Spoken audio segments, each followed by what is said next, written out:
Il est 23h à Souba et partout en Côte d'Ivoire. Bonsoir à tous. Au sommaire de l'actualité, prélat catholique, archevêque d'Abidjan depuis le 20 mai 2024, créé cardinal lors du consistoire de Rome le 7 décembre dernier par le pape François, l'archevêque métropolitain Ignace Bessi Dogbo a rencontré Robert Begré-Mambé. Le Premier ministre lui a traduit le soutien du gouvernement ivoirien. Et pour le respect des droits de l'homme, la Côte d'Ivoire et le Maroc ont procédé à la signature d'un mémorandum d'entente.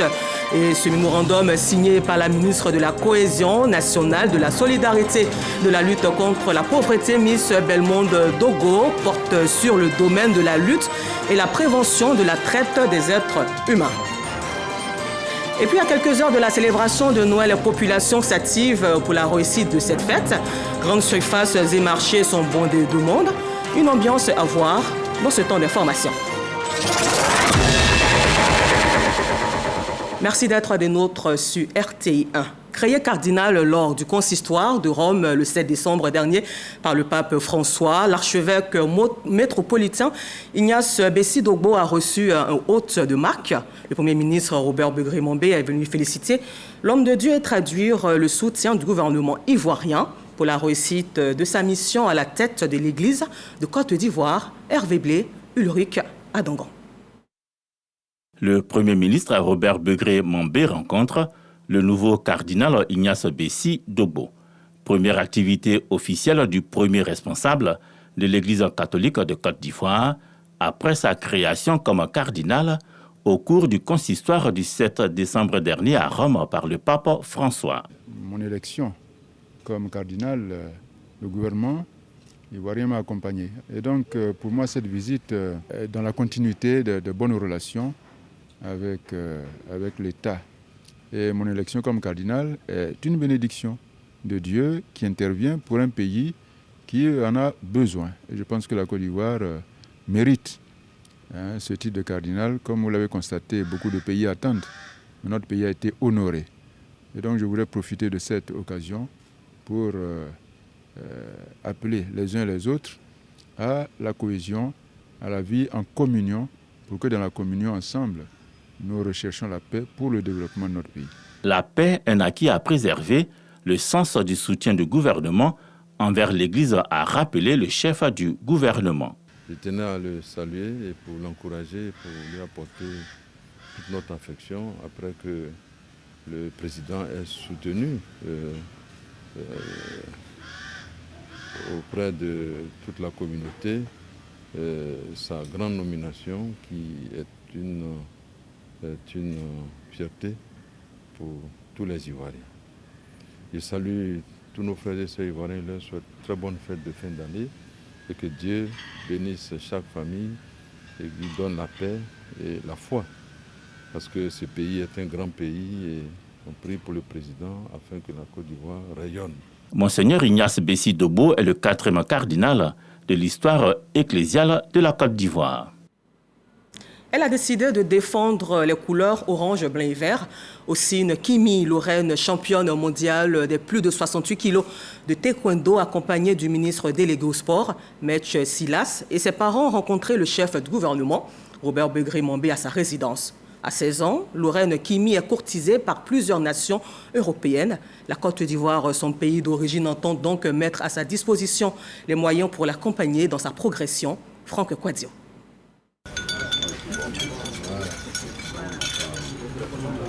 À peine 16 ans passés et un parcours des plus éloquents en témoigne, ses bras déjà pleins de médailles. 17 trophées, 13 or, 3 argent et 1 bronze. Compétition internationale et il y a aussi les championnats du monde dedans. Au sein, Kimi Lorraine, numéro 1 mondial des plus de 68 kg en taekwondo, a choisi la Côte d'Ivoire et l'a réaffirmé au cours de cette audience à la résidence du chef du gouvernement, Robert Begré-Mambé. La taekwondoïste a tout simplement opéré le choix du cœur, elle qui était courtisée par plusieurs nations européennes telles l'Italie, la France et l'Angleterre. Mes parents, en plus, leurs origines sont de la Côte d'Ivoire, donc j'ai voulu suivre mes origines et puis aussi les leurs et aussi parce que mes idoles, c'est Cissé Cheikh Salah et puis Ruth Babi. Pour la tutelle, c'est tout un engagement pour accompagner l'ensemble de ces athlètes qui gagneront des trophées pour la Côte d'Ivoire. Nous sommes restés des institutions fermes en vue de la prise en charge de ces études. Et les démarches sont en cours, les dispositions ont été déjà prises, certaines ont été prises. Je pense que ce sera dans de bonnes conditions d'études. Le taekwondo est une discipline phare, parce que grâce au taekwondo, nous sommes aujourd'hui sur le toit du monde avec Cissé Cheikh Salah, qui est champion du monde en titre et médaillé de bronze aux derniers Jeux Olympiques de Paris. Le taekwondo est d'autant plus important qu'il nous faut absolument prendre toutes les dispositions pour œuvrer au raffermissement des liens. Ils sont plus de 60 000 licenciés du taekwondo en Côte d'Ivoire. Au sein, le Rennes est l'une des 4 chances réelles de médailles de la Côte d'Ivoire pour les prochains Jeux olympiques qui auront lieu à Los Angeles, aux États-Unis. C'était plutôt un reportage signé Hervé Blé et Ulrich Adongon. Nous vous l'annoncions en titre à quelques heures de la fête de Noël. Le marché d'Adjamé grouille de monde. Entre les jouets tant attendus par les enfants et les vêtements neufs qui sont devenus comme une tradition, l'approvisionnement en produits vivriers et autres, les Ivoiriens mettent tout en œuvre pour préparer cette fête si chère à leur cœur. Une immersion dans cette effervescence des derniers préparatifs à Adjamé avec Générosa Quadio et Khalil Diomandé.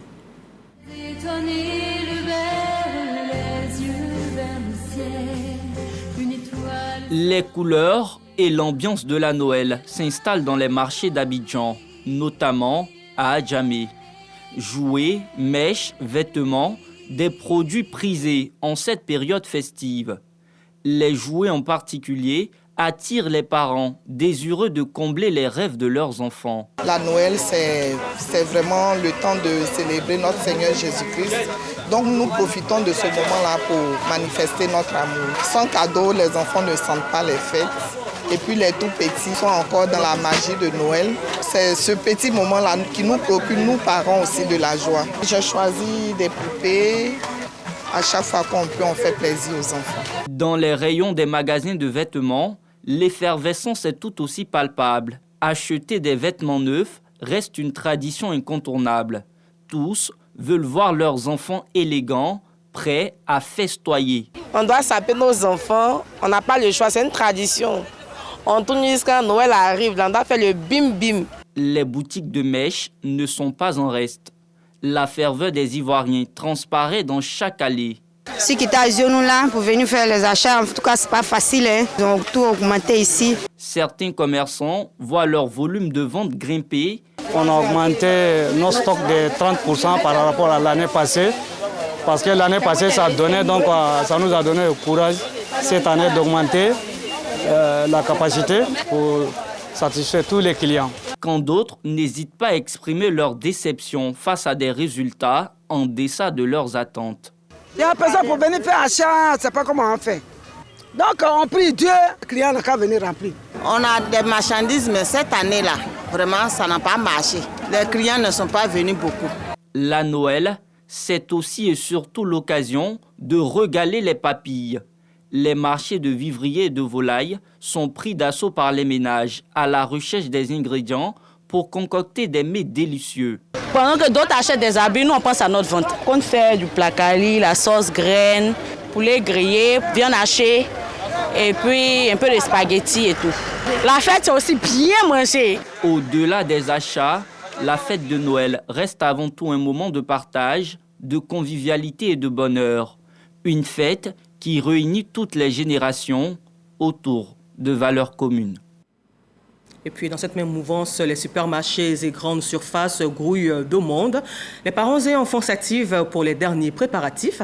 Dans certains lieux visités, point de répit, tout le monde met la main à la pâte pour trouver les meilleurs présents. Vivez donc cette ambiance avec Amidia Rassouba et Audrey Toumouno. Comme chaque année, à l'approche de la fête de Noël, les familles s'activent pour les dernières courses. Ce supermarché ne désemplit pas. Linda, sa mère et ses enfants ont presque tout bouclé. La maman est venue avec ses enfants pour choisir leurs jouets. À cause du travail, on n'a pas eu le temps, donc on entend de se dépêcher comme ça et puis rentrer. Le programme de ce réveillon pour eux, culte, partage de repas en famille en attendant l'arrivée du Père Noël. Comme c'est les enfants, c'est les grillades, c'est ça, c'est le réveillon, les petits trucs, et puis demain, maintenant, ça a la bonne bouffe. Liam a obtenu de bons résultats à l'école. Il est honoré. J'ai demandé une nouvelle boîte. Il a le privilège de choisir son jouet. Ce gamin de 9 ans, heureux, ne manque pas de remercier ses parents qui viennent de combler ses désirs. Je veux dire merci à mes parents pour tout ce qu'ils ont fait depuis l'heure de ma naissance. Comme Liam, Kiki est émerveillé par ses choix. Une poupée, un ordinateur, de quoi faire rêver la fillette. Poupée. Pour nous montrer ta poupée, ma princesse. Waouh, tu as eu quoi? Ordinateur. Montre-moi l'ordinateur. Waouh, tu es contente? Ici, tout est mis à la disposition du client. 3 caisses pour faciliter la fluidité des achats. 3 niveaux entièrement équipés pour satisfaire la clientèle.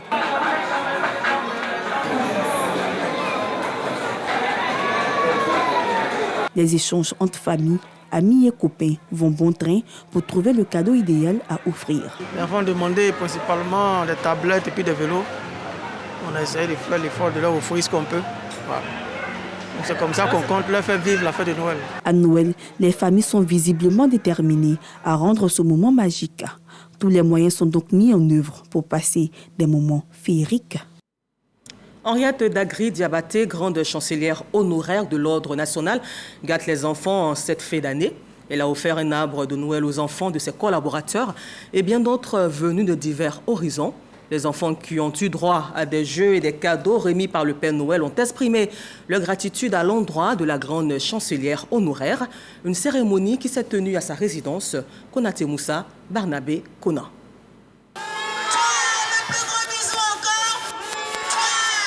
Ce geste des enfants à l'endroit de Mémé Henriette Dagri-Diabaté. Ces tout petits sont les plus heureux ce jour. Ils participent à cet arbre de Noël offert par la grande chancelière honoraire. Merci maman Henriette pour ces cadeaux. Je veux dire à maman Henriette merci pour tout ce qu'elle a fait pour nous tous qui sommes ici. Que Dieu la protège, que Dieu la bénisse. Ça a été vraiment un honneur et un bonheur pour nous d'avoir été à ses côtés pour donner la joie à ses enfants. Quand la mémé se retrouve parmi ses petits-enfants, dans une telle ferveur, ce n'est que du bonheur. Et c'est ce bonheur que nous sommes venus partager avec elle. Des aides de jeu, des cadeaux reçus des mains du Père Noël, des moments de joie vécus par ses enfants et leurs parents. L'initiatrice, la grande chancelière, par la voix de sa collaboratrice, Marie-Paul Datier, invite tous les tout-petits à profiter de cette période festive de Noël. Noël, c'est avant tout une saison universelle de bonheur, de partage et de solidarité, où offrir des sourires et répandre la joie autour de soi est essentiel. C'est pourquoi, cette année encore, j'ai décidé de rassembler autour de moi mes collaborateurs ainsi que les membres de leur famille pour commémorer ensemble cet événement exceptionnel. L'arbre de Noël initié par la grande chancelière honorée Henriette Dagri-Diabaté est à sa 5e édition. Il y a aussi de la joie dans la commune d'Abobo. La magie de Noël opère à travers la mère Candia Camara, qui a marqué l'événement par la distribution de plus de 5000 cadeaux. Elle a également fait des heureux au centre hospitalier régional et à la caserne des sapeurs-pompiers militaires d'Abobo, à Makadikone, Jean-Marc Diadji. Atmosphère festive à la mairie d'Abobo. Cette année encore, la première magistrate de la commune, Candia Camara, met la joie dans le cœur des enfants. Ces tout-petits reçoivent de ses mains leurs présents. Au total, 5000 cadeaux sont distribués. Après ce moment de partage avec ses enfants, direction le centre hospitalier Félix Houphouët-Boigny d'Abobo. La mère de la commune soulage les nouvelles mamans. J'ai reçu le berceau pour mon enfant avec une somme de 50 000 francs. Nous sommes très heureuses. Nous offrons des cadeaux pour mettre du baume au cœur de nos enfants, la joie dans leur cœur, pour que les enfants d'Abobo aussi, à l'instar des autres enfants d'ailleurs, puissent s'égayer, puissent s'amuser, puissent célébrer la Noël. Et après cela, chaque année, nous venons ici voir ces enfants qui sont dans des situations délicates. Nous venons aussi leur apporter de la joie, apporter des cadeaux aux enfants, un peu de moyens aux parents. Tout cela pour que nos populations d'Abobo puissent aborder ces périodes de fête avec joie. Pour la dernière étape, la mère Kandia Camara s'est rendue à la caserne des sapeurs-pompiers militaires d'Abobo. Ici, les soldats du feu réceptionnent 5 motos. Je tiens à vous dire merci. Merci de la part du grand commandement, le colonel Amossani, commandant du groupement des sapeurs-pompiers militaires, de façon générale. La célébration perpétuelle de la Noël à Abobo marque l'engagement de la mère Kandia Camara à assurer le bien-être de la petite enfance et la famille dans sa commune. Et toujours à Abobo, ce sont 150 enfants âgés de 2 à 10 ans qui ont reçu des cadeaux à l'occasion de l'arbre de Noël organisé par les responsables locaux du Front populaire ivoirien, FPI. Une célébration placée sous le haut parrainage du président de ce parti, Afi Nguessan. Le compte-rendu de Dangui Dangui. Ambiance bon enfant ce dimanche matin au centre culturel de la commune d'Abobo. Pouvait-il en être autrement quand, à l'invitation des responsables communaux du Front populaire ivoirien FPI, 150 enfants âgés de 2 à 10 ans reçoivent des cadeaux de Noël. Le message important, c'est de marquer notre présence à Abobo. On dit que le Front populaire ivoirien existe à Abobo, travaille dans le cadre de l'élargissement de ses bases, mais surtout aussi prépare les élections, les échéances électorales de 2025. Donc c'est une rencontre d'approche, une rencontre conviviale pour marquer aussi, pour dire aux enfants, surtout aux parents, que nous faisons la politique certes, mais nous savons nous arrêter pour nous réjouir et penser aussi aux tout petits qui sont la relève de demain. Cette première édition de l'arbre de Noël à Abobo 2024 est placée sous le haut parrainage du président du Front populaire ivoirien, Afi Nguessan, représenté par l'un de ses vice-présidents. Et parmi cette panoplie de cadeaux qui s'offrent aux parents, le livre occupe une place minime et même mineure. Amour de la lecture et besoin de connaissances oblige. Il y a des parents et des enfants qui donnent encore au livre toute son importance et sa valeur. En cette période de Noël, le livre montre qu'il a encore sa place parmi les cadeaux jeunes à Toubé. Daloa, la cité des antilopes dans la ferveur de la période de Noël. Entre enthousiasme des enfants et casse-tête des parents, le choix du cadeau pour sacrifier la tradition de la Noël. Dans ce magasin au quartier commerce, des parents à la recherche du cadeau qu'ils estiment adapté et utile et surtout accepté de l'enfant. On demande un peu aux enfants, quand ils ont bien travaillé, bien sûr, c'est quel cadeau tu voudrais que le Père Noël t'envoie. Et l'enfant peut dire une cuisinière, je veux un livre de contes, ça dépend. Ce que l'enfant dit, c'est là-bas que le parent aussi s'oriente par rapport au cadeau pour faire plaisir à l'enfant. Un livre comme cadeau de Noël, ce n'est pas courant pour ce qui est donné de voir dans les rapports des enfants à Noël.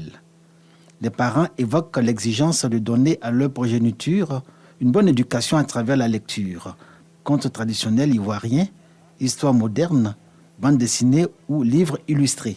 Chacun y trouve pour son goût et son compte. Je vais offrir un livre.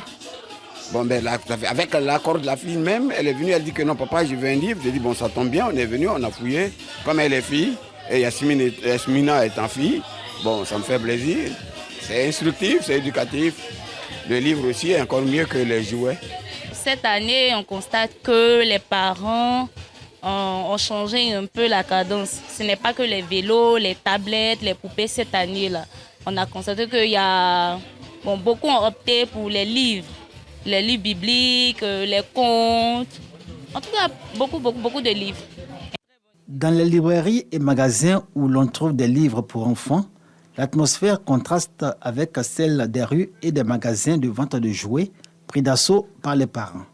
On y retrouve les jouets classiques et les vieux jouets de la tradition. Poupées, vélos, voiturettes qui plongent les parents dans la nostalgie. Face au livre, le choix est vite fait. Je veux un livre pour améliorer mes compétences en français et en dictée. De tous les cadeaux que sont en droit d'obtenir les enfants quand vient Noël, le livre fait piètre figure devant les jouets classiques. Mais qu'importe, le livre, quoique moins prisé et ignoré même en cette période particulière, reste pour ceux qui le reçoivent un cadeau intemporel au pouvoir éternel. Et pour ce 25 décembre, je vous fais lecture de ce communiqué du ministre de l'Emploi et de la Protection sociale qui porte à la connaissance des populations vivant en Côte d'Ivoire qu'en application du décret numéro 2011-371 du 4 novembre 2011 modifiant et complétant l'article 2 du décret numéro 96-205 du 7 mars 1996 déterminant la liste et le régime des jours fériés. Le mercredi 25 décembre 2024, jour de la fête de Noël, est déclaré jour férié et chômé sur toute l'étendue du territoire national pour les signataires de la Convention collective interprofessionnelle du 19 juillet 1977 et conformément aux dispositions de l'article 64 de la dite Convention. Le jour de la fête de Noël est déclaré jour férié, chômé et payé. Communiqué signé Maître Adama Camara. Et pour le respect des droits de l'homme, la Côte d'Ivoire et le Maroc ont procédé à la signature d'un mémorandum d'entente. Et ce mémorandum signé par la ministre de la Cohésion nationale, de la solidarité, de la lutte contre la pauvreté, Miss Belmonde Dogo, porte sur le domaine de la lutte et la prévention de la traite des êtres humains. Mise en place grâce à l'étroite collaboration ivoiro-marocaine, il vise la protection, la réhabilitation et la réinsertion des victimes dans leur pays d'origine. Jean-Marc Djadji. La Côte d'Ivoire et le Maroc signent un mémorandum d'entente. Objectif, lutter efficacement contre la traite des êtres humains qui touche les deux pays. Ce fléau, caractérisé par le travail forcé et l'exploitation sexuelle, cible essentiellement les femmes et les enfants. Ce sont près de 474 victimes enregistrées par le Maroc entre 2017 et 2020. Cette convention vient à point nommé. Le Maroc a ratifié cette mémorandum pour renforcer tous les outils de coopération, soit au niveau de la protection des victimes, soit au niveau de l'identification des victimes. Cet accord de partenariat est une continuité des mesures prises par le gouvernement ivoirien contre la traite des êtres humains. L'élaboration de la stratégie nationale et du plan d'action de lutte contre la traite des personnes 2022-2025 en est le parfait exemple. Cela est une vraie aubaine pour nos populations car elle permet non seulement de renforcer la coopération entre nos deux pays, mais aussi d'élaborer un plan d'action conjoint pour la mise en œuvre de ce protocole afin de lutter ensemble contre ces fléaux que sont la traite des personnes et le trafic illicite de migrants. Entre janvier 2017 et septembre 2024, ce sont plus de 15 000 migrants ivoiriens, dont 59 victimes de traite, qui ont fait le chemin retour grâce à l'initiative de l'OIM, Office international pour les migrations. Avec la signature de ce mémorandum d'entente, la Côte d'Ivoire et le Maroc renforceront également leurs compétences, notamment dans le domaine de l'hébergement temporaire et d'urgence des victimes. Opération Zéro Accident en ces temps de fête de fin d'année était l'objet d'échanges entre le ministère des Transports et la presse. Tout ira du renforcement du contrôle routier au retrait des véhicules vétustes de la circulation en passant par la sensibilisation et l'ascension des usagers de la route. Une réaction du ministère des Transports suite au regain des accidents gravissimes de la circulation et leur corollaire de mort ces derniers mois. Léon Brou. Adzopé en août, Galibré en novembre et Issia ce mois de décembre. 3 accidents de la route, 71 décès et 44 blessés. En cause, surpoids et vétusté des véhicules, mauvais état de la route, mauvaise conduite. Révélation des enquêtes du ministère des Transports. Pour 90% des accidents, c'est le facteur humain qui est la cause.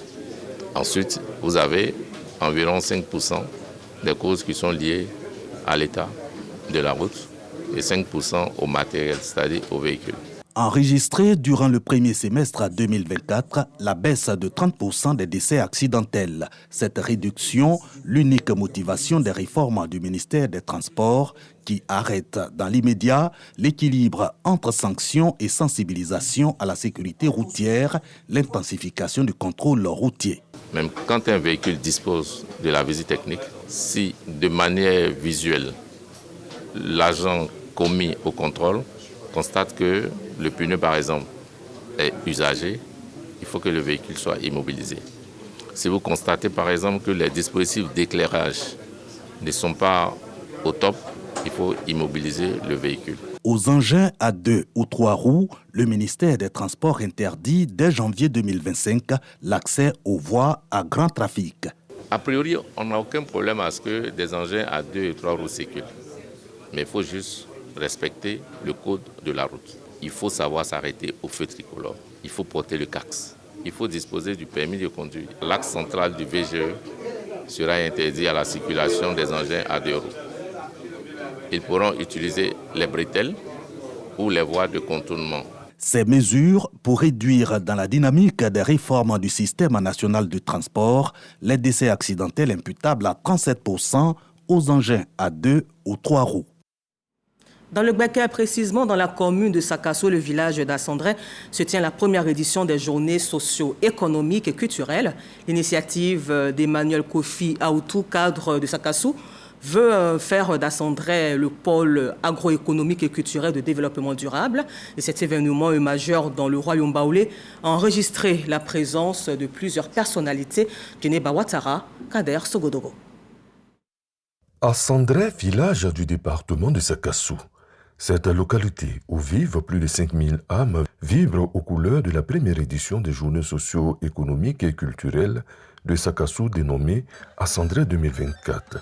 Événement initié par le mouvement Uni pour Sakasso, avec en tête le ministre directeur de cabinet du vice-président de la République, Emmanuel Kofi Aoutou. Ces journées visent à faire d'Assandré le pôle agroéconomique et culturel du développement durable de Sakasso.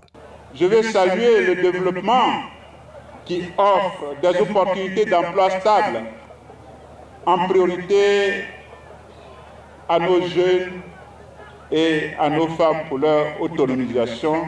Occasion pour Amadou Koulibaly et Amédée Kouakou d'appeler les populations à la paix, au vivre ensemble et de faire confiance au président de la République Alassane Ouattara dans sa vision de développement d'une Côte d'Ivoire unie et prospère.